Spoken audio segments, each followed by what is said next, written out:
नमस्कार दोस्तों, मैं आपका दोस्त राम रघुवंशी स्वागत करता हूं आपके अपने YouTube channel online study with DK पर। साथियों, जैसा कि आप लोगों को पता होगा, रीट की एग्ज़ाम बहुत ही जल्द होने वाली है। तो उसी को ध्यान में रखते हुए रीट के अंतर्गत जो लेवल फर्स्ट है, उस लेवल फर्स्ट के अंतर्गत जो पर्यावरण अध्ययन की हमारी 1000 प्रश्न की सीरीज चल रही है, उस 1000 प्रश्न की सीरीज में आज यहाँ चौथा पार्ट है। प्यारे बच्चों, आज की इस क्लास में हम चर्चा करने वाले हैं 301 से लेकर 400 तक के प्रश्न। यानी कि इससे पहले मैं आप लोगों को 300 प्रश्न कवर करवा चुका हूं। यदि आप लोगों ने वीडियो को नहीं देखा है तो एक बार चैनल पर जाकर सभी वीडियो को देख लीजिए, क्योंकि बहुत ही महत्वपूर्ण और शानदार जानकारी आप लोगों को दी गई है। और यह वह प्रश्न है जो एग्जाम में आए हुए हैं और हो सकता है आने वाले एग्जाम में भी पूछ लिए जाएं। प्यारे बच्चों, आप लोगों ने अभी तक वीडियो को देखा और यदि लाइक नहीं किया है तो वीडियो को लाइक जरूर करें, ठीक है। तो चलिए क्लास की शुरुआत करते हैं बेहतरीन, शानदार और जबरदस्त प्रश्नों के साथ में। अभी बता दे रहा हूं मैं आपको, यह पर्यावरण अध्ययन का पोर्शन आप लोगों के लिए रीट के अंतर्गत लेवल फर्स्ट के लिए है, ठीक है। चलिए बच्चों, बहुत ही शानदार और जबरदस्त प्रश्न आप लोगों के सामने।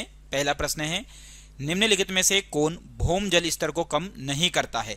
आप लोगों को बताना है प्यारे बच्चों की जो एक तरीके से पृथ्वी के अंदर के जल स्तर को कम नहीं करता है, वह भाग कौन सा है।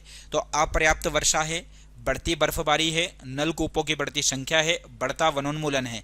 यदि देखा जाए, यदि वर्षा कम होगी प्यारे बच्चों, तो एक तरीके से देखा जाए तो जमीन के अंदर जल के स्तर को कम करेगी। नलकूप यानी कि बोरवेल की यदि संख्या बढ़ेगी तो एक तरीके से देखा जाए प्यारे बच्चों, तो भी कहीं ना कहीं भौम यानी कि जल स्तर में कमी होगी।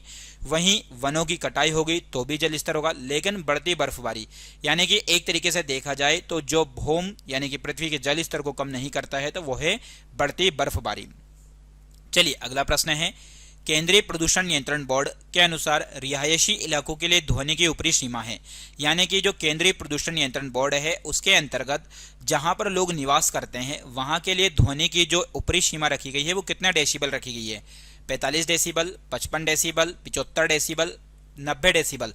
तो केंद्रीय प्रदूषण नियंत्रण बोर्ड के अनुसार यदि देखा जाए साथियों, तो जो रिहायशी इलाके हैं यानी कि जहां पर लोग रहते हैं उनकी यदि हम बात करें तो उनके अनुसार जो ध्वनि की ऊपरी सीमा रखी गई है वह रखी गई है 55 डेसिबल। ये आप लोगों को याद रखना है, जो कि वेरी वेरी मोस्ट इंपॉर्टेंट है। ये जो रखा गया है आप लोगों को ध्यान रखना है कि 55 डेसिबल जो है वो दिन के हिसाब से रखी गई है, और रात के हिसाब से यदि देखा जाए 55 डेसिबल जो है ये किसके हिसाब से, दिन के हिसाब से। और रात के समय के लिए जो रखी गई है प्यारे बच्चों ध्यान रखना, ये रखी गई है 45 डेसिबल, जो कि आप लोगों को ध्यान रखना है। ये वेरी वेरी मोस्ट इंपॉर्टेंट है। और शांत क्षेत्र में यदि देखा जाए कि शांत क्षेत्र में कितनी रखी गई है, तो आप लोगों को यह भी ध्यान रखना है, शांत जो क्षेत्र होता है यहां पर दिन और रात के हिसाब से 50 डेसिबल और कहीं ना कहीं रात के हिसाब से कितना डेसिबल, 40 डेसिबल रखी गई है। ये आपको ध्यान रखना है, ठीक है। और ध्वनि की जो तीव्रता है उसको मापने के लिए किसका प्रयोग किया जाता है, तो ध्वनि की तीव्रता को मापने के लिए प्रयोग किया जाता है हर्ट्ज का, जो कि आप लोगों को ध्यान रखना है। और कहीं ना कहीं यहाँ पर आप लोगों को पता होना चाहिए, एक ध्वनि की जो माप है उसको मापा जाता है किसे, डेसिबल से। चलिए अगला प्रश्न है, निम्नलिखित में से विषम को चयनित कीजिए। आप लोगों के सामने 4 ऑप्शन है, जो अलग है उसको बताना है।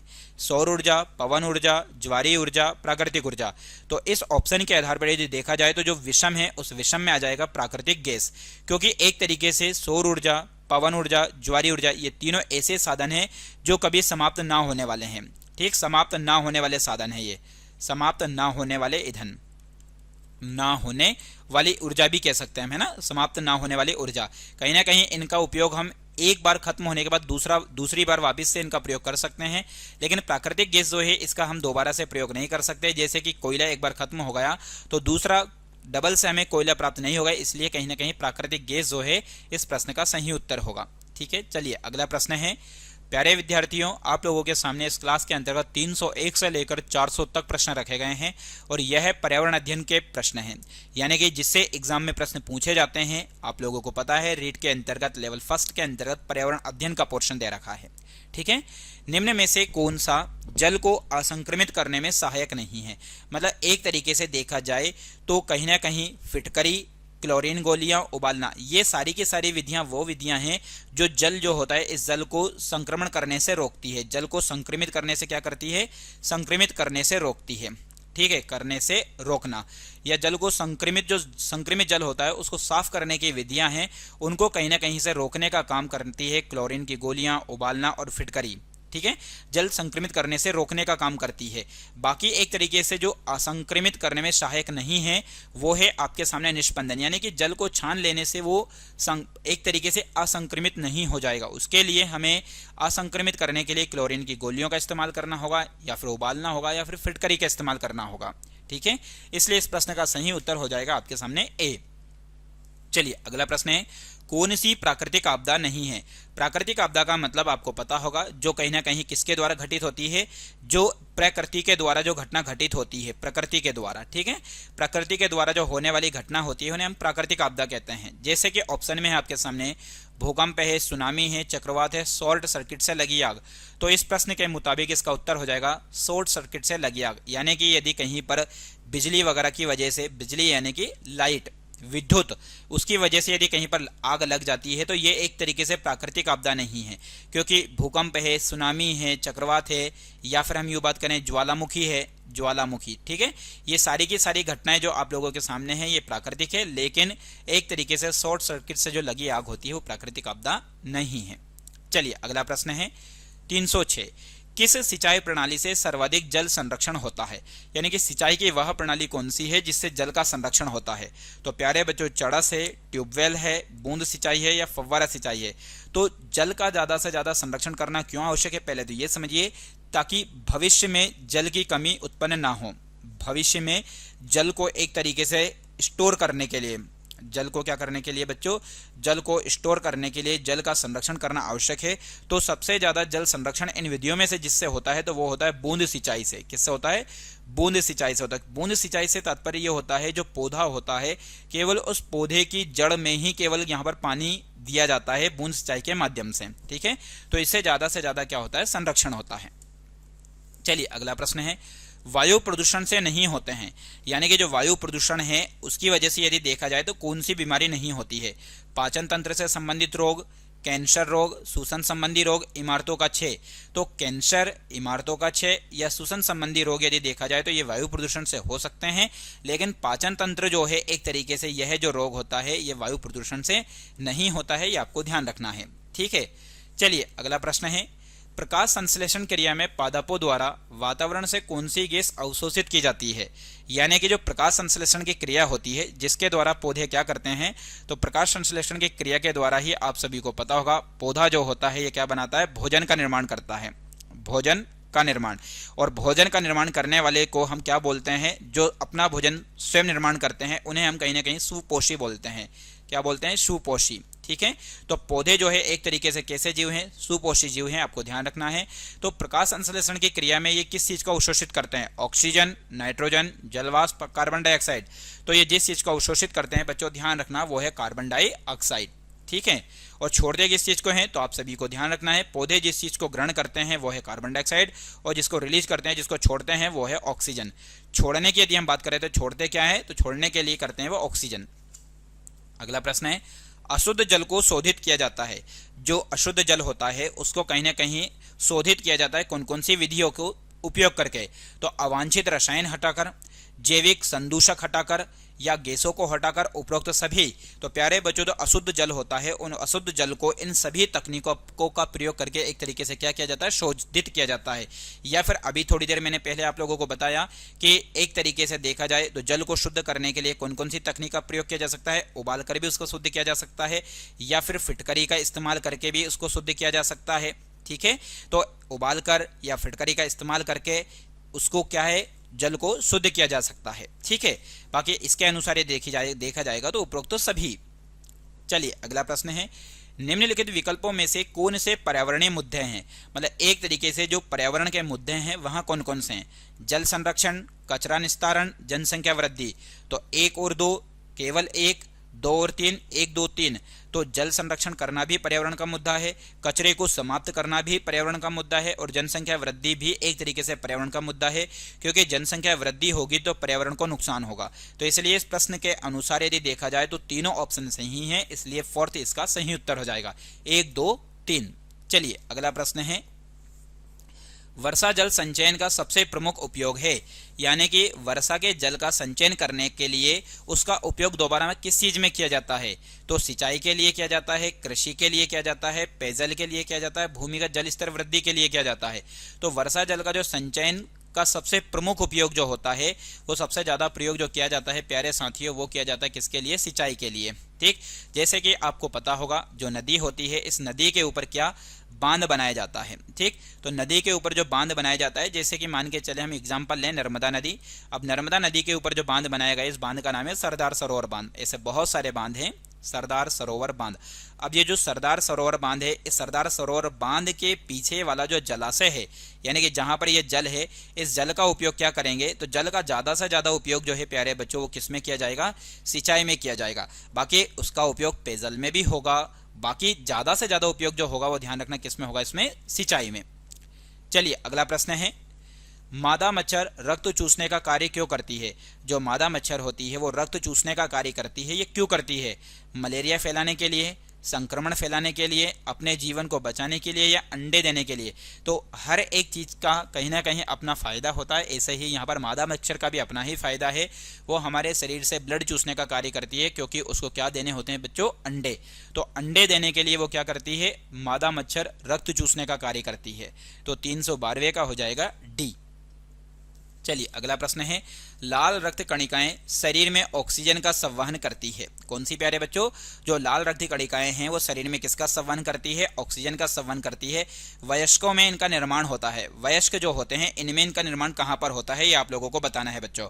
बहुत ही शानदार प्रश्न है जो कि आप लोगों को पता होना चाहिए। ठीक है, यकृत में होता है, या फिर यदि कहीं ना कहीं देखा जाए प्यारे बच्चों आपके सामने गुर्दे में, हृदय में, अस्थि मज्जे में। तो यहाँ पर यदि देखा जाए तो कहीं ना कहीं लाल रक्त कणिकाएं जो हैं उनका जो निर्माण होता है ये कहाँ पर होता है? अस्थि मज्जा में होता है। ये आप लोगों को ध्यान रखना है, जो कि एग्जाम में पूछा जाता है। ठीक है, कहीं ना कहीं अस्थि मज्जा को क्या बोलते हैं? तो आप सभी को ध्यान रखना है, कहीं ना कहीं इसको बोलते हैं बोन मैरो। क्या बोलते हैं? बोन मैरो कहते हैं। ये आप लोगों को ध्यान रखना है। ठीक है, और सभी प्रकार की जो एक तरीके से देखा जाए जो जीव जंतु हैं उनमें आरबीसी जो है वो अलग अलग प्रकार की होती है। ठीक है, और कहीं ना कहीं सबसे बड़ी जो आरबीसी होती है, लाल रक्त कणिका, वो किसकी होती है? तो सबसे बड़ी आरबीसी की यदि हम बात करें तो बच्चों ध्यान रखना, सबसे बड़ी की जो पूछा जाए तो सबसे बड़ी आरबीसी होती है हाथी की। लाल रक्त कोशिकाएं जो होती है, लाल रक्त कणिकाएं किसकी होती है? हाथी में सबसे बड़ी होती है। जबकि सबसे छोटी की यदि हम बात करें तो सबसे छोटी किस में पाई जाती है? छोटी के रूप में तो ध्यान रखना कस्तूरी मृग में पाई जाती है। छोटी का पूछे तो छोटी किस में? कस्तूरी मृग में। कस्तूरी मृग। मैं बात किसकी कर रहा हूं? आरबीसी के बारे में बात कर रहा हूं, लाल रक्त कणिकाएं, रेड ब्लड सेल्स के बारे में बात कर रहा हूं। ठीक है, वहीं आप लोगों से पूछ लिया जाए, बहुत ही अच्छा प्रश्न है कि जो आरबीसी है, red blood cells, in red blood cells का जो कार्यकाल होता है या इनका जीवन काल कितने दिन का होता है? तो आरबीसी का जो जीवन काल होता है प्यारे साथियों ध्यान रखिएगा कितने दिन का होता है? इनका 120 दिन का होता है, जो कि वेरी वेरी मोस्ट इंपॉर्टेंट है। ठीक है, चलिए अगला प्रश्न है बहुत ही शानदार, सुनामी का कारण है। सुनामी का कारण क्या है? एक बहुत गर्म समुद्री धारा, मछलियों का बहुत बड़ा समूह, पिघलता हुआ ग्लेशियर, समुद्र तल में भूकंप। तो सुनामी क्या होता है? तो आप लोगों को ध्यान रखना है, जैसे जो महासागर होता है उस महासागर या सागर के जल स्तर का एकदम बाहर की ओर आ जाना, जैसे जल यहाँ पर है उस जल के स्तर का ऐसे बाहर की ओर आ जाना और बहुत ज्यादा दूर तक क्षेत्र में फैल जाना, क्या कहलाता है? सुनामी। यानी कि समुद्री लहरों का एक तरीके से आगे की ओर बढ़ना क्या कहलाता है? सुनामी। तो ये जो होता है प्यारे साथियों, ये होता है समुद्र तल में भूकंप आने के कारण। ठीक है, चलिए अगला प्रश्न है, संक्रमण के दौरान किसकी संख्या में वृद्धि होती है? बहुत ही अच्छा प्रश्न है कि संक्रमण के दौरान जो होती है सबसे ज्यादा किसमें वृद्धि होती है, ये आपको बताना है। तो प्यारे साथियों, एरिथ्रोसाइट में, ल्यूकोसाइट में, या फिर यदि देखा जाए आप लोगों के सामने बहुत ही शानदार प्रश्न दे रखा है, प्लेटलेट्स में या फिर हीमोग्लोबिन में। तो कहीं ना कहीं यदि देखा जाए प्यारे साथियों तो इस प्रश्न का सही उत्तर हो जाएगा आप लोगों के सामने कि संक्रमण के दौरान ज्यादा से ज्यादा मात्रा में जो वृद्धि होती है ये किस में होती है? ल्यूकोसाइट में होती है। ये आपको ध्यान रखना है। तो 315 का सही उत्तर हो जाएगा बी वाला। ठीक है, ये जो ल्यूकोसाइट है इसके बारे में आप लोगों को ध्यान रखना है कि ल्यूकोसाइट जो होता है ये क्या होता है? तो कहीं कहीं सफेद रक्त कोशिकाएं भी बोलते हैं। ठीक है, सफेद रक्त कोशिकाएं, जो कि आप लोगों को पता होगा WBC जिन्हें कहते हैं। क्या कहते हैं? जिन्हें WBC कहते हैं। ये आप लोगों को ध्यान रखना है। ठीक है, चलिए अगला प्रश्न है बहुत ही शानदार और जबरदस्त प्रश्न है, पैंक्रियाज में होती है। जो अग्नाशय है इसमें क्या होती है? केवल बहिस्त्रावी कोशिकाएं, केवल अंतःस्त्रावी कोशिकाएं, दो प्रकार की कोशिकाएं अंतःस्त्रावी एवं बहिस्त्रावी, केवल एक प्रकार की कोशिकाएं जो कि अंतःस्त्रावी एवं बहिस्त्रावी दोनों प्रकार से कार्य करती है। तो पैनक्रियाज या फिर अग्नाशय की यदि हम बात करें तो इसमें जो है प्यारे साथियों दो प्रकार की कोशिकाएं होती है। एक तो होती है अंतःस्त्रावी और एक होती है बाह्यस्त्रावी, जो कि आपको ध्यान रखना है। ठीक है, चलिए अगला प्रश्न है, निम्न में से कौन सा जीवाणु जल प्रदूषण के सूचक के रूप में काम करता है? जो जल प्रदूषित है या फिर जल प्रदूषण के सूचक के बारे में हमको बताता है, ऐसा कौन सा है? तो स्टेफाइलोकोकस, स्ट्रेप्टोकोकस, डिप्लोकोकस या कोलीफॉर्म। तो इस प्रश्न का सही उत्तर हो जाएगा कोलीफॉर्म, या फिर एक तरीके से देखा जाए प्यारे साथियों तो जो ई कोलाई है, या तो ई कोलाई या फिर यदि देखा जाए तो कोलीफॉर्म, इसके द्वारा जल के प्रदूषण के सूचक का पता लगाया जाता है। चलिए अगला प्रश्न है, इनमें से कौन सा वैश्विक तापन के लिए जिम्मेदार है? वैश्विक तापन एक तरीके से क्या है ये? तो ग्लोबल वार्मिंग का बढ़ना। किसका बढ़ना? Global warming. ठीक है, तो ग्लोबल वार्मिंग यानी कि एक तरीके से विश्व में तापमान को बढ़ाने के लिए सहायक गैसें कौन कौन सी है? तो क्लोरोफ्लोरोकार्बन, मेथेन, कार्बन डाइऑक्साइड, ये सभी। तो इस प्रश्न का उत्तर हो जाएगा यह सभी एक तरीके से किस चीज को बढ़ाती है? वैश्विक तापन को। और वैश्विक तापन यानी कि ग्लोबल वार्मिंग बढ़ेगी तो क्या होगा? तो ग्लोबल वार्मिंग के बढ़ने से सबसे ज्यादा प्रभाव पड़ेगा प्यारे साथियों ग्लेशियर के ऊपर। और ग्लेशियर क्या होंगे? ग्लेशियर कहीं ना कहीं क्या हो जाएंगे प्यारे बच्चों? पिघलेंगे। और ग्लेशियर पिघलेंगे तो कहीं ना कहीं नदियों में क्या आएगी? बाढ़ आएगी। और नदियों में बाढ़ आने से कहीं ना कहीं उसके आसपास के क्षेत्र क्या होंगे? प्रभावित होंगे। चलिए, पानी में पाए जाने वाले रेडियो सक्रिय पदार्थ का अंश बनाता है, यानी कि जो पानी है उस पानी में पाए जाने वाले जो रेडियो सक्रिय पदार्थ होते हैं उनका अंश कौन बनाता है? तो कैंसर, आंख से पानी गिरना, डीएनए विखंडन या उपरोक्त सभी। तो इस प्रश्न का उत्तर हो जाएगा साथियों उपरोक्त सभी, यानी कि कैंसर, आंख से पानी गिरना या डीएनए विखंडन, ये सभी एक तरीके से देखा जाए तो पानी में पाए जाने वाले रेडियो सक्रिय पदार्थ का क्या बनाता है? ये अंश बनाता है। चलिए अगला प्रश्न है 320। प्यारे साथियों, इस क्लास के अंतर्गत आपको टोटली 400 प्रश्न मिलने वाले हैं जो कि एग्जाम में आते हैं और बार बार पूछे जाते हैं। ठीक है, यदि आप लोग स्टार्टिंग से जुड़े हैं तो बस आखिरी तक जुड़े रहिएगा, बहुत सारी इन्फॉर्मेशन आप लोगों को मिलने वाली है। और हर क्लास में आप लोगों को नए नए प्रश्न देखने को मिलेंगे, रिपीट क्वेश्चन नहीं मिलेंगे आप लोगों को। कणिकीय प्रदूषण को समाप्त करने के लिए निम्न में से किस युक्ति का प्रयोग किया जाता है? यानी कि एक तरीके से कौन सा प्रदूषण प्यारे बच्चों? कणिकीय प्रदूषण को समाप्त करने के लिए किस युक्ति का प्रयोग किया जाता है? तो gravity settling chamber, cyclone collector या फैब्रिक फिल्टर या उपरोक्त सभी। तो कणिकीय प्रदूषण को समाप्त करने के लिए जिस तकनीक का प्रयोग किया जाता है तो उसमें सारी तकनीकों का इस्तेमाल होता है, सारी युक्तियों का प्रयोग होता है, इसलिए इस प्रश्न का सही उत्तर हो जाएगा डी।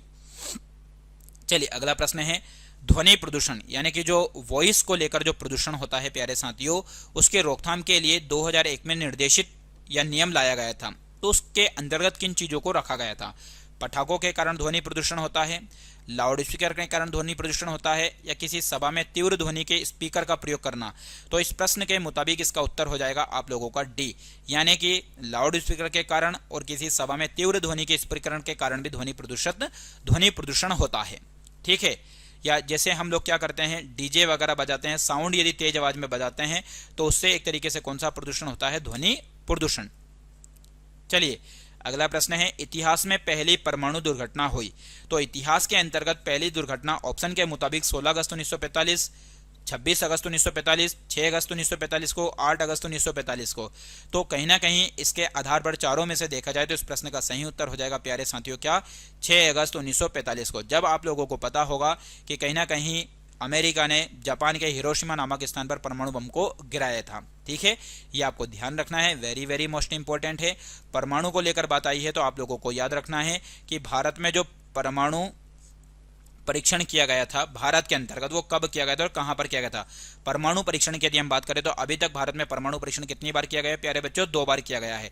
तो फर्स्ट टाइम जो किया गया था वो कब किया गया था? 1974 में किया गया था, जब भारत के प्रधानमंत्री के तौर पर कौन थे? इंदिरा गांधी थे। ये आप लोगों को ध्यान रखना है। ठीक है, वेरी वेरी मोस्ट इंपॉर्टेंट प्रश्न है, एग्जाम में आता है। कहां पर किया गया था प्यारे बच्चों? ध्यान रखना है, ये राजस्थान में। और राजस्थान के कौन से क्षेत्र में किया गया था? तो पोखरण नामक क्षेत्र पर किया गया था, आपको ध्यान रखना है ये। चलिए अगला प्रश्न है, सुप्रीम कोर्ट ने पर्यावरण और वन मंत्रालय को कब यह आदेश दिया कि ताजमहल के क्षेत्र में हरित क्षेत्र विकसित किया जाए? अब जो ताजमहल है आपको पता है कहां पर है ताजमहल? तो यूपी में है ये। ताजमहल कहां पर है? ये यूपी में। और यूपी में कहां पर है ये? तो यूपी में ध्यान रखना प्यारे साथियों, आगरा में है। अब इसका निर्माण किसके द्वारा करवाया गया था? तो इसका निर्माण जो करवाया गया था शाहजहां के द्वारा करवाया गया था, ये आपको ध्यान रखना है। तो इस प्रश्न के मुताबिक यदि देखा जाए तो उसके आसपास के क्षेत्र में हरे क्षेत्र विकसित इसलिए करना ताकि कहीं ना कहीं उसके ऊपर जो अम्लीय वर्षा है उसका कोई प्रभाव ना पड़े, उसके रंग के ऊपर कोई प्रभाव ना पड़े, वो एक तरीके से अक्षुण्ण बना रहे, इसलिए कहीं ना कहीं उसके लिए हरे क्षेत्र विकसित करने की बात कही गई। तो ये कब? 2004, 1994, 1984, इनमें से कोई नहीं। तो इस प्रश्न का जो उत्तर हो जाएगा साथियों वो हो जाएगा 1994। चलिए अगला प्रश्न है, भोपाल गैस त्रासदी निम्न में से किसके कारण हुई? तो भोपाल गैस त्रासदी मेथेन के कारण, फोस्जीन के कारण, मेथिलेमाइन या मेथिल आइसोसाइनाइड। तो भोपाल गैस त्रासदी की यदि हम बात करें तो ये हर एक बच्चा जानता है प्यारे साथियों। ये घटना कब होती है? तो 2 से 3 दिसंबर 1984 की ये घटना है, जो कि आप लोगों को ध्यान रखना है। 2 से 3 दिसंबर 1984, ठीक। मध्य प्रदेश के भोपाल में यह घटना घटित होती है, जो कि कौन सी कंपनी थी? ये यूनियन कार्बाइड, ठीक है, यूनियन कार्बाइड नामक कंपनी थी, जिससे कहीं ना कहीं कौन सी गैस का रिसाव हुआ था? मिथाइल आइसोसाइनाइड का रिसाव हुआ था, जो कि आप लोगों को ध्यान रखना है।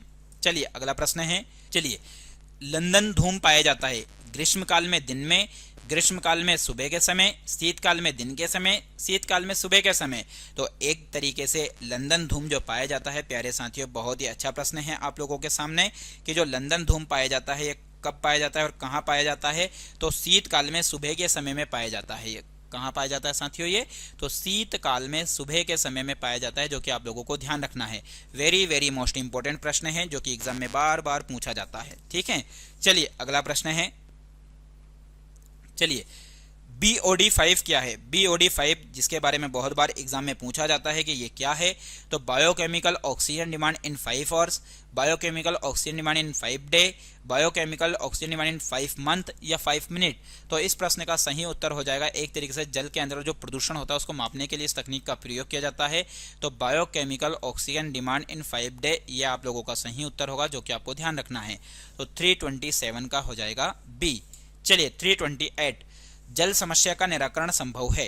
तो जल की समस्या का निराकरण किससे किया जा सकता है? जल अपव्यय रोककर, समुचित जल प्रबंधन कर, वाटर हार्वेस्टिंग द्वारा, इनमें से सभी। तो एक तरीके से जो जल का ज्यादा से ज्यादा खर्च होता है उस चीज को रोककर, समुचित जल प्रबंधन करके, जैसे कहीं ना कहीं आप लोगों को पता है बांध वगैरह बना दिया जाए, तो उस तरह से वाटर हार्वेस्टिंग करके, इन सभी से। तो इन सभी से जल समस्या का निराकरण किया जा सकता है।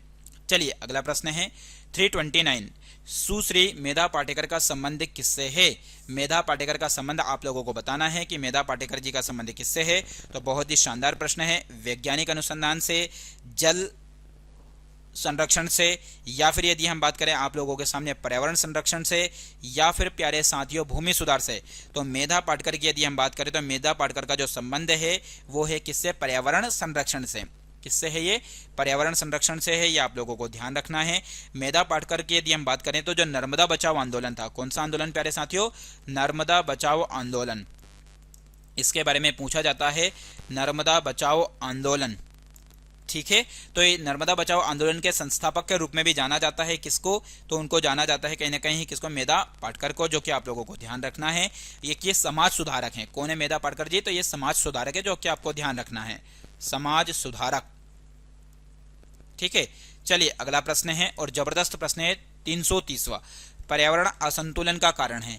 तो जो पर्यावरण के अंतर्गत असंतुलन की स्थिति पैदा होती है किसके कारण? पर्यावरणीय चेतना का अभाव, भौतिकवादी सोच, भोगवादी प्रवृत्ति, इनमें से सभी। तो पर्यावरण असंतुलन का जो कारण है प्यारे साथियों वो है इनमें से सभी।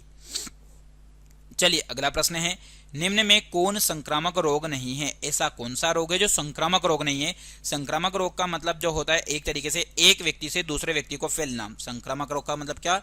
एक व्यक्ति से दूसरे व्यक्ति को फैलना, ठीक है, दूसरे व्यक्ति को फैलना। वो रोग कौन सा कहलाता है? तो संक्रामक रोग कहलाता है। तो संक्रामक रोग नहीं है डेंगू, मलेरिया, पोलिया, टिटनेस। तो इस प्रश्न का सही उत्तर हो जाएगा आप लोगों के सामने टिटनेस, ठीक। तो एक तरीके से देखा जाए तो ये कैसा रोग नहीं है? संक्रामक रोग नहीं है। चलिए अगला प्रश्न है, पर्यावरण सुरक्षित ईंधन है, जो पर्यावरण को सुरक्षित करके रखता है, ऐसा ईंधन कौन सा है? डीजल है, लकड़ी है, केरोसिन है, गैस है। तो पर्यावरण सुरक्षित ईंधन की यदि हम बात करें तो वो है प्यारे साथियों गैस, ठीक, क्योंकि कहीं ना कहीं डीजल जमीन के अंदर से उसको खोद कर निकाला जाता है, लकड़ी पेड़ पौधों से प्राप्त की जाती है, तो इस प्रकार से ये पर्यावरण को सुरक्षित नहीं करते हैं। एक तरीके से गैस जो है वो कहीं ना कहीं पर्यावरण को सुरक्षित करने वाला एक ईंधन है ये। चलिए अगला प्रश्न है, रोनाल्ड रोस का संबंध किससे है? बहुत ही अच्छा प्रश्न है प्यारे साथियों कि जो रोनाल्ड रोस है इसका संबंध किससे है। तो ऑप्शन है आप लोगों के सामने हैजा, ऑप्शन है आप लोगों के सामने चेचक, ट्यूबरक्लोसिस, या फिर यदि देखा जाए प्यारे साथियों आप लोगों के सामने क्या, मलेरिया। तो इस प्रश्न की यदि हम उत्तर की यदि हम बात करें तो इसका जो संबंध है रोनाल्ड रोस का, 333वें प्रश्न का सही उत्तर है मलेरिया।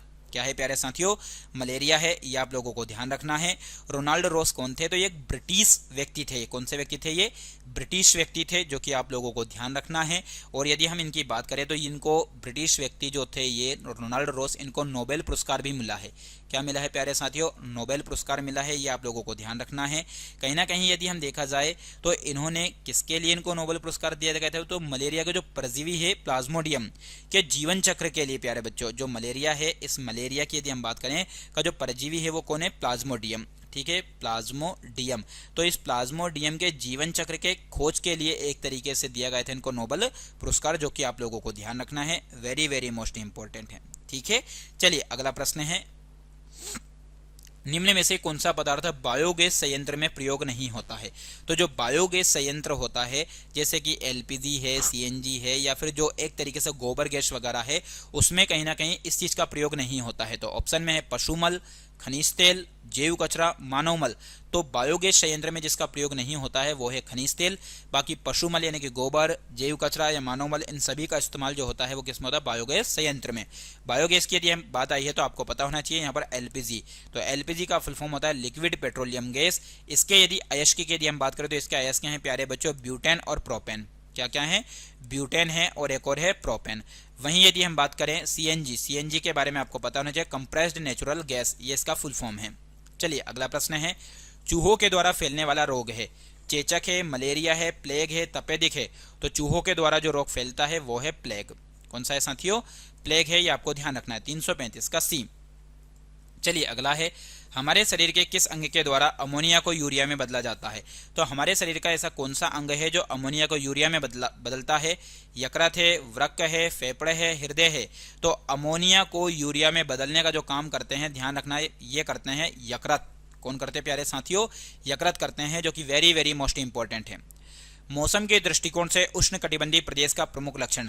जो उष्णकटिबंधीय क्षेत्र है, उष्णकटिबंधीय क्षेत्र का मतलब जहां पर से आप लोगों को पता है कौन सी रेखा निकली हो, या तो विषुवत रेखा निकली हो, या फिर कहीं ना कहीं कर्क रेखा निकली हो, या फिर एक तरीके से देखा जाए तो जो कर्क रेखा है, इस कर्क रेखा से लेके जो मकर रेखा है, इस मकर रेखा के बीच वाला जो क्षेत्र होता है अधिकतर वो कहलाता है उष्णकटिबंधीय क्षेत्र। तो यहाँ पर कैसी स्थिति होती है? वर्ष भर गर्मी रहना, ठंड से अधिक ठंड एवं गर्मी से हल्की गर्मी, साल भर अधिक जाड़ा या ठंड, ठंड से कम ठंडी एवं गर्मी में हल्की गर्मी। तो इस क्षेत्र में कहीं ना कहीं देखा जाए तो प्यारे बच्चों वर्ष भर क्या रहती है? यहाँ पर गर्मी रहती है उष्णकटिबंधीय प्रदेश में। तो 337 का उत्तर हो जाएगा ए। चलिए 338, विश्राम अवस्था में स्वस्थ व्यक्ति के हृदय की प्रति मिनट धड़कन कितनी होती है? सामान्य अवस्था में यदि देखा जाए तो व्यक्ति के हृदय की जो धड़कन होती है प्यारे बच्चों वो 72 प्रति मिनट होती है, 72। चलिए अगला प्रश्न है 339, धूम्रपान से होने वाला प्रमुख रोग है? तो जो धूम्रपान है उसकी वजह से कौन सा रोग होता है? तपेदिक यानी कि टीबी, कैंसर, या फिर अल्सर या अनिद्रा। तो धूम्रपान करने वाले लोगों को जो रोग होता है वो कैंसर होता है, और वो किसका होता है? ये फेफड़े का, क्योंकि धुआं उनके अंदर जाता है ये। चलिए, मानव निर्मित या मानव जनित आपदा का उदाहरण? ऐसी आपदा जो कहीं ना कहीं मानव के द्वारा उत्पन्न की जाती है। तो ऑप्शन में है भूकंप, सुनामी, भूस्खलन या रासायनिक आपदा। तो प्यारे साथियों इसका उत्तर हो जाएगा रासायनिक आपदा। ठीक है, तो रासायनिक आपदा एक तरीके से मानव निर्मित आपदा है। बाकी भूकंप, सुनामी, भूस्खलन मतलब कि जमीन का धसलना, ये सब कैसी है? प्राकृतिक है। चलिए 341, भोपाल गैस आपदा के लिए निम्न में से कौन सी गैस जिम्मेदार है?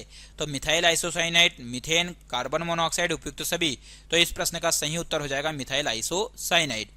चलिए अगला है, समुद्री प्रदूषण के कारण नष्ट हो रहे हैं?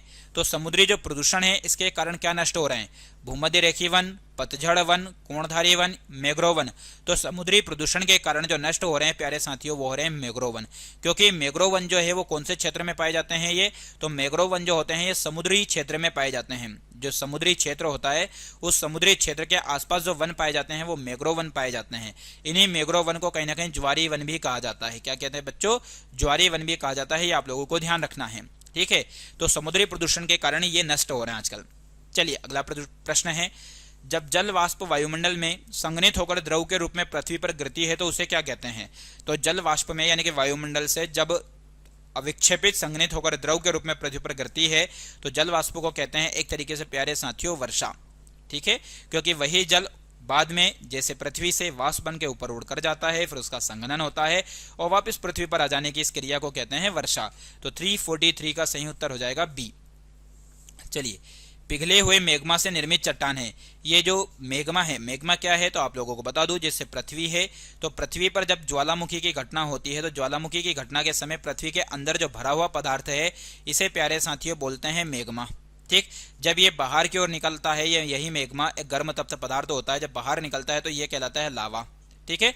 क्या कहलाता है? ये लावा। तो इस मैग्मा या फिर लावा के निकलने से जो चट्टान बनती है, आग्नेय चट्टान, अवसादी चट्टान, रूपांतरित चट्टान कोई नहीं, तो इससे जो चट्टान बनती है वो है आग्नेय चट्टान। चलिए अगला प्रश्न है, इनमें से कौन एक पर्यावरण समस्या नहीं है? मतलब कौन पर्यावरण समस्या नहीं है? जल का विनाश, जल का संरक्षण, वनों की कटाई, भूमि अपर्दन। तो प्यारे साथियों, ये आप सभी लोगों के लिए एक लॉजिकल क्वेश्चन है जो कि आपको पता होना चाहिए कि जल का संरक्षण जो है एक तरीके से देखा जाए तो ये पर्यावरण समस्या नहीं है, बल्कि ये तो पर्यावरण को एक तरीके से देखा जाए तो फायदा पहुंचाने वाली तकनीक है। बाकी जल का विनाश, वनों की कटाई, भूमि अपर्दन, ये सब पर्यावरण की समस्या को पैदा करने वाली कहीं ना कहीं विधियां हैं। चलिए अगला प्रश्न है 346, पर्यावरण जागरूकता को बढ़ावा देने के उद्देश्य से निम्न में से कौन सी प्रतियोगिता का आयोजन किया जाता है? तो एक तरीके से पर्यावरण के प्रति लोगों को जागरूक करने के लिए ग्रीन ओलंपियाड, वन महोत्सव, पर्यावरण संबंधी प्रदर्शनी, पर्यावरण दिवस समारोह, तो एक तरीके से पर्यावरण जागरूकता को बढ़ावा देने के उद्देश्य से ये सारी चीजें की जाती है। ऐसा देखा जाए तो इस प्रश्न के मुताबिक तो ये सारी चीजें करना जरूरी है, लेकिन इसके अनुसार भी इन चारों में से भी महत्वपूर्ण प्रश्न उत्तर देखें तो हो जाएगा ग्रीन ओलंपियाड। बाकी इसके सभी उत्तर सही भी है ना। चलिए 347, पर्यावरण अपघटन के कारण उत्पन्न होने वाली परिणामी खतरों में शामिल है। जो पर्यावरण अपघटन के कारण उत्पन्न होने वाली परिणामी खतरों में शामिल है, भूस्खलन, बाढ़ एवं सूखा, वनों में अग्नि दुर्घटनाएं या फिर उपरोक्त सभी। तो इस प्रश्न का सही उत्तर हो जाएगा प्यारे बच्चों कि पर्यावरण अपघटन के कारण जो उत्पन्न होने वाली परिणामी जो खतरे हैं वो है बाढ़ एवं सूखा। जैसे कि वनों की यदि हम कटाई कर देंगे तो कहीं ना कहीं बाढ़ एवं सूखा जैसी समस्याएं उत्पन्न हो जाएगी। बाकी भूस्खलन भी है, वनों में अग्नि दुर्घटनाएं भी है, लेकिन मुख्य रूप से यदि देखा जाए तो बाढ़ एवं सूखा की जो घटना है वो ज्यादा मुख्य रूप से सामने आएगी। चलिए, निम्न में से कौन सा राज्य इंदिरा गांधी नहर परियोजना से लाभान्वित हुआ है? केरल, उत्तर प्रदेश, मध्य प्रदेश, राजस्थान। तो इससे जो ज्यादा से ज्यादा लाभान्वित राज्य हुआ है वो है राजस्थान। चलिए 349, जल प्रदूषण अथवा जल जनित रोगों का एक उदाहरण निम्न में से कौन सा है? तो डिप्थीरिया है, टानली साइटिस है, अतिसार है या फिर खसरा है। तो जल प्रदूषण अथवा जल जनित रोगों का एक जो उदाहरण है प्यारे साथियों वो है क्या? अतिसार, ठीक है।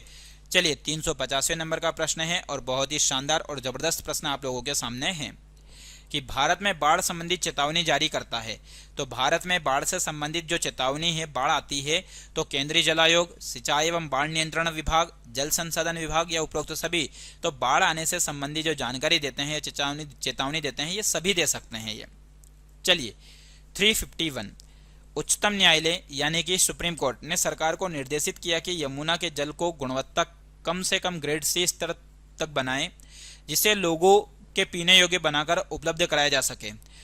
उक्त कथन अनुसार ग्रेड सी स्तर का अर्थ है शुद्ध जल, थोड़ी मात्रा में प्रदूषित जल, औसत दर्जे का प्रदूषित जल, अधिक प्रदूषित जल। तो इस प्रश्न का सही उत्तर हो जाएगा आप लोगों के सामने मेरे प्यारे साथियों क्या कि औसत दर्जे का प्रदूषित जल, ठीक है। तो मतलब ऐसा नहीं कि बहुत ज्यादा प्रदूषित जल होना चाहिए, लगभग औसत दर्जे का प्रदूषित जल, ये ग्रेड सी का अर्थ है ये। चलिए अगला है 352, भूकंप की तरंगों को निरूपित करता है। Seismograph, electrocardiograph, polygraph, tomograph. तो भूकंप की तरंगों को निरूपित करने वाला जो उपकरण होता है प्यारे साथियों वो होता है सिस्मोग्राफ, ठीक है। बाकी इलेक्ट्रोकार्डियोग्राफ तो इसे तो ईसीजी कहते हैं, ठीक है। क्या बोलते हैं इसे? ईसीजी, ये आपको ध्यान रखना है। चलिए अगला प्रश्न है, भारत के किस क्षेत्र में अधिकतम भूस्खलन की घटनाएं होती है? भूस्खलन का मतलब मैंने आप लोगों को बताया, एक तरीके से भूस्खलन का मतलब होता है जमीन का धंसलना। किसका धंसलना बच्चों? जमीन का धंसलना कहलाता है भूस्खलन। ठीक है, तो ये घटनाएं एक तरीके से पर्वतीय या पहाड़ी इलाकों में होती है। तो उत्तर पूर्वी पहाड़, हिमालय, उत्तरी घाट, पश्चिमी घाट व नीलगिरी। तो इस प्रश्न का सही उत्तर हो जाएगा हिमालय। क्या हो जाएगा साथियों? तो 353 का हो जाएगा बी। चलिए, जल संग्रहण के संबंध में वहां की क्षेत्रीय भाषा अनुसार कौन सा युग्म सुमेलित नहीं है? मतलब कहीं ना कहीं अपने अपने क्षेत्रों में जल को क्या किया जाता है प्यारे बच्चों? जल का संग्रहण किया जाता है, तो वहां पर उनकी स्थानीय भाषा में उसको अलग अलग नामों से जानते हैं। तो ऐसा कौन सा क्षेत्र है जो सुमेलित नहीं है? राजस्थान खड़ीन, बिहार में आहार, तमिलनाडु में एरिश, कर्नाटक में कांदी। तो इस प्रश्न का सही उत्तर हो जाएगा कर्नाटक में कांदी, जो कि कहीं ना कहीं सुमेलित नहीं है।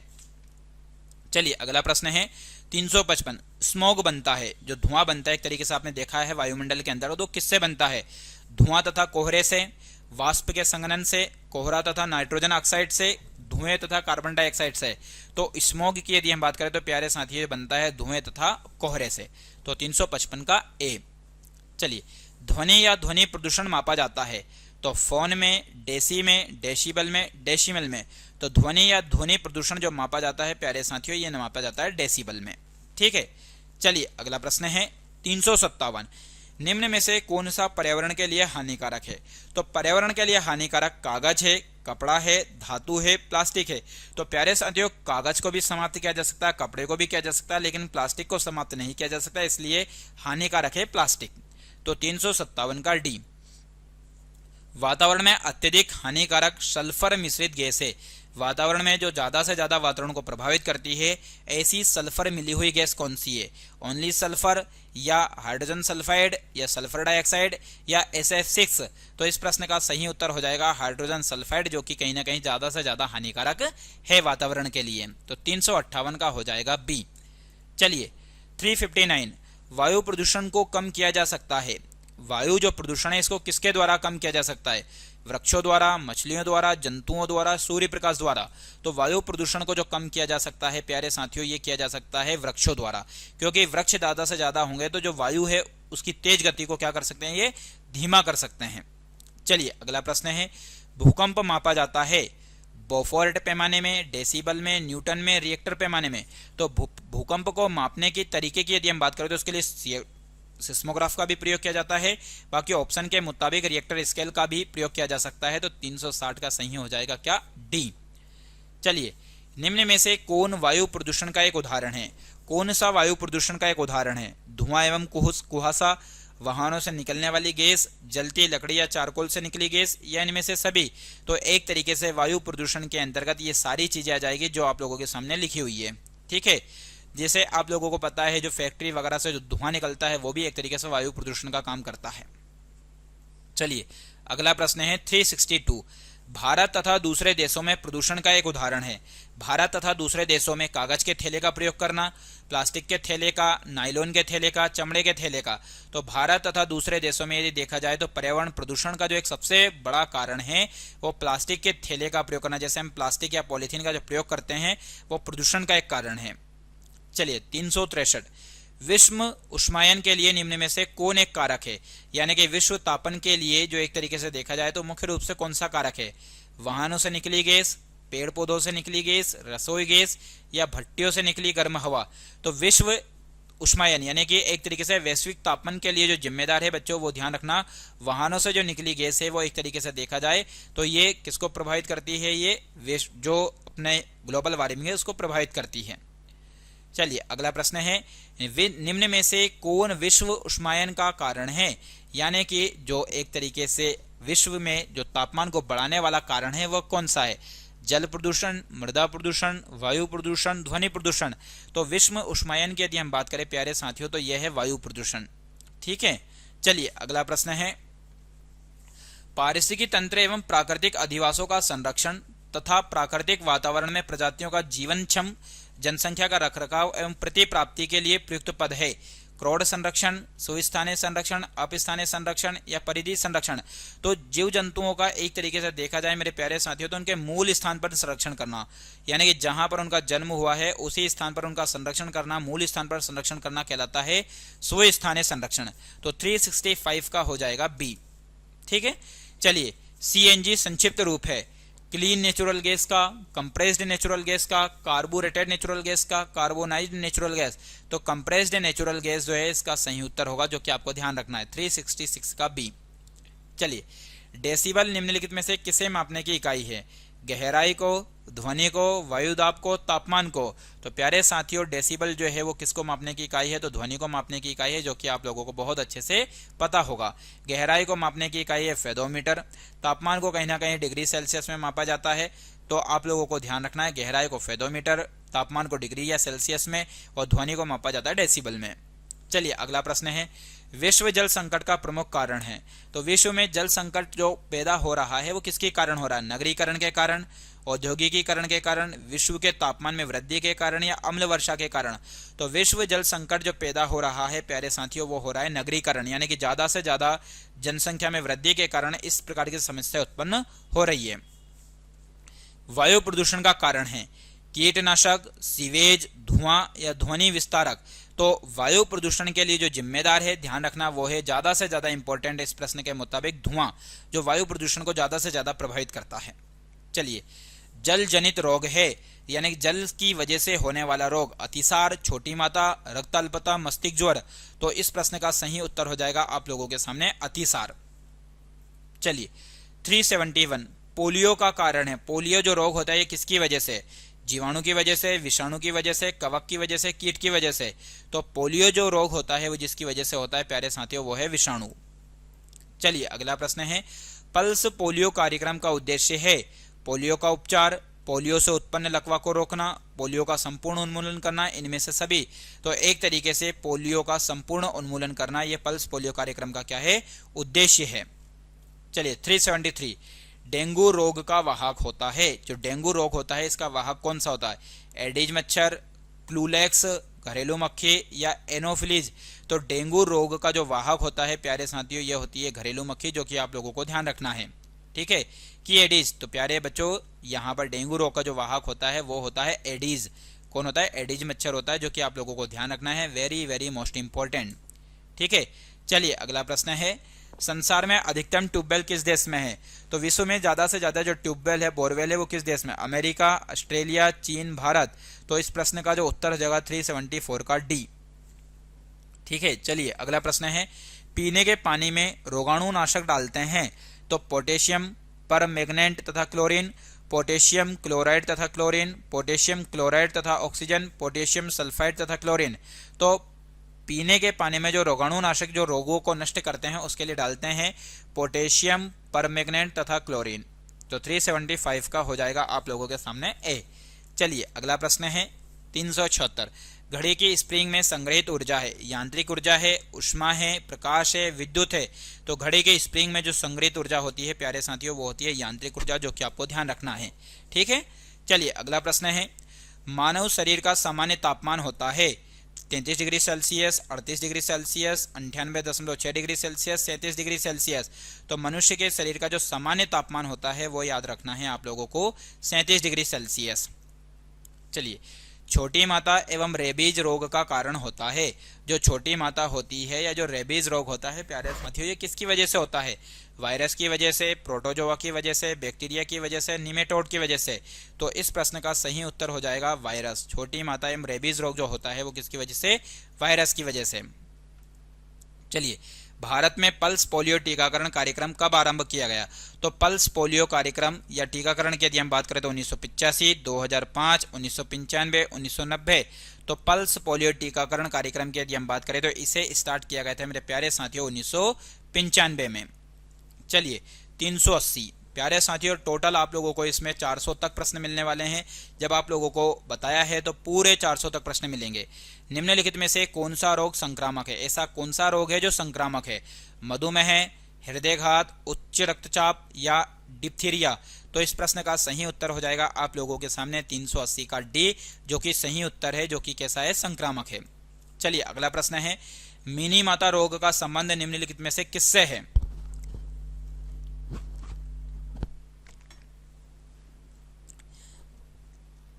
मीना माता रोग का संबंध निम्नलिखित में से किससे है? कैडमियम प्रदूषण, सल्फर डाइऑक्साइड प्रदूषण, पारा प्रदूषण या इनमें से कोई नहीं।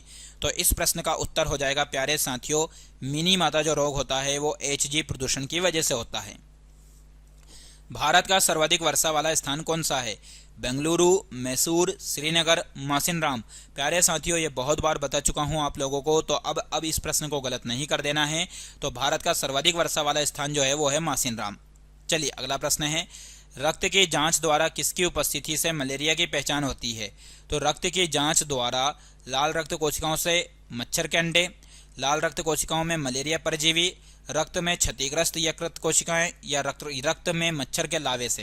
ठीक, तो रक्त की जांच द्वारा किसकी उपस्थिति से मलेरिया की पहचान की जाती है? तो लाल रक्त कोशिकाओं में मलेरिया जो परजीवी होता है उससे इसकी पहचान की जाती है। ठीक है, चलिए अगला प्रश्न है, LPG किसका संयुक्त रूप है या संक्षिप्त रूप है? तो आपको पता होगा लिक्विफाइड पेट्रोलियम गैस का संयुक्त रूप है या का संक्षिप्त रूप है। चलिए अगला प्रश्न है और बहुत ही शानदार और जबरदस्त प्रश्न है प्यारे साथियों।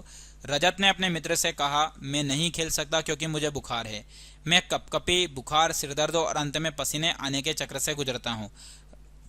रक्त की जांच के बाद डॉक्टर ने मुझे एक कड़वी दवाई दी। रजत किस रोग से पीड़ित हो सकता है? मलेरिया, म्यादी बुखार, अतिसार, हैजा।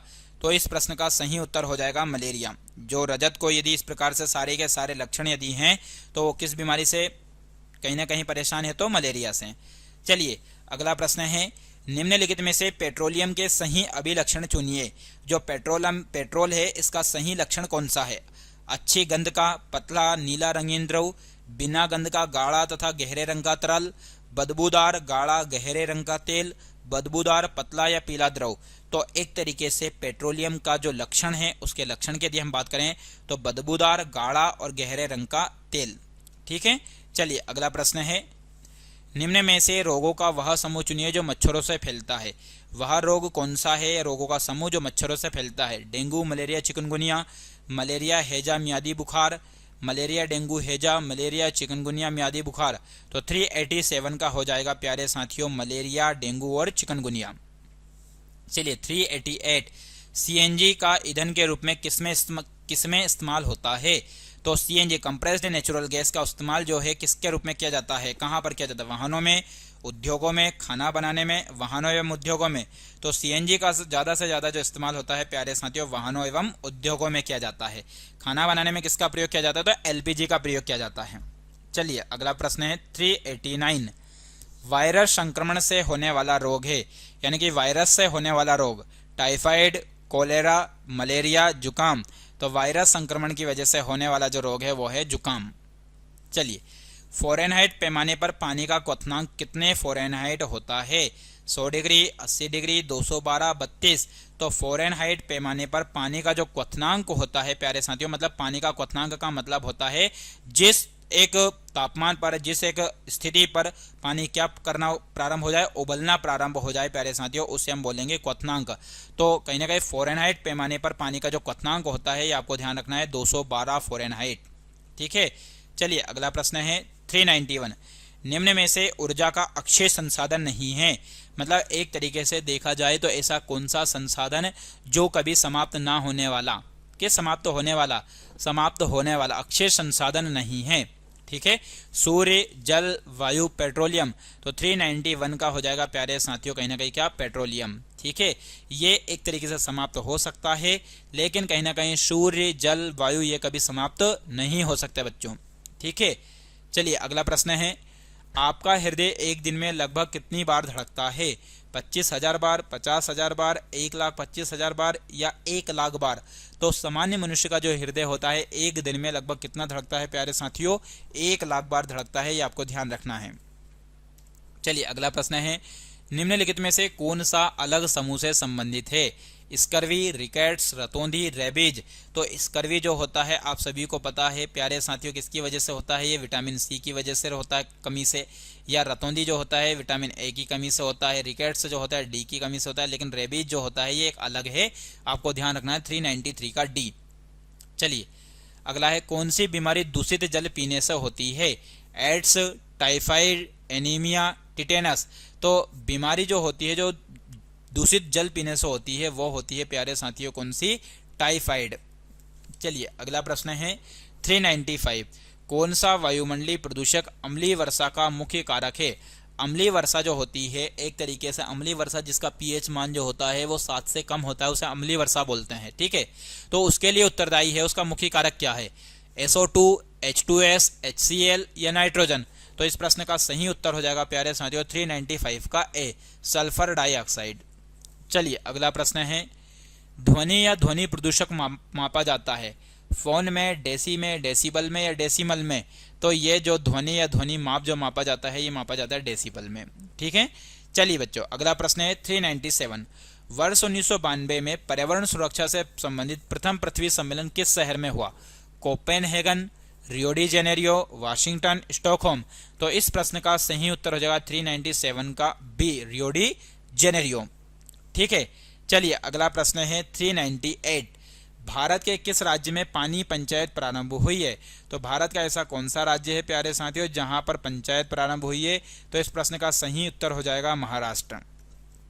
चलिए अगला प्रश्न है, स्पर्श गंगा अभियान का मुख्य उद्देश्य क्या है? तो स्पर्श गंगा अभियान का मुख्य उद्देश्य स्वास्थ्य सुरक्षा, गंगा की स्वच्छता, नदियों को जोड़ना, मंदिरों का जीर्णोद्धार करना। तो स्पर्श गंगा अभियान का मुख्य उद्देश्य जो है प्यारे साथियों वो है क्या? गंगा की स्वच्छता। चलिए अगला प्रश्न है और आज की क्लास का अंतिम और आखिरी प्रश्न है। जैसा कि आप लोगों को बताया था कि इस क्लास में हम टोटल 400 प्रश्न कवर करने वाले हैं। तो देखिए यह है आपका सामने स्क्रीन पर 400 नंबर का प्रश्न। ऊर्जा का अप्रदूषकीय स्रोत है जो एक तरीके से देखा जाए तो नाभिक ऊर्जा, सौर ऊर्जा, पेट्रोल, डीजल। तो अप्रदूषकीय यानी कि जो प्रदूषण नहीं फैलाने वाली ऊर्जा का स्रोत है तो वो है सौर ऊर्जा। तो इस प्रश्न का सही उत्तर हो जाएगा बी। प्यारे साथियों अभी तक आपने वीडियो को देखा है और यदि लाइक नहीं किया है तो वीडियो को लाइक करें, शेयर करें और यदि आपने चैनल को सब्सक्राइब नहीं किया है तो चैनल को जरूर सब्सक्राइब करें। इस प्रकार से आप लोगों का यह वीडियो होता है समाप्त। सभी लोगों का जुड़ने के लिए बहुत बहुत बहुत धन्यवाद। जय हिंद, जय भारत।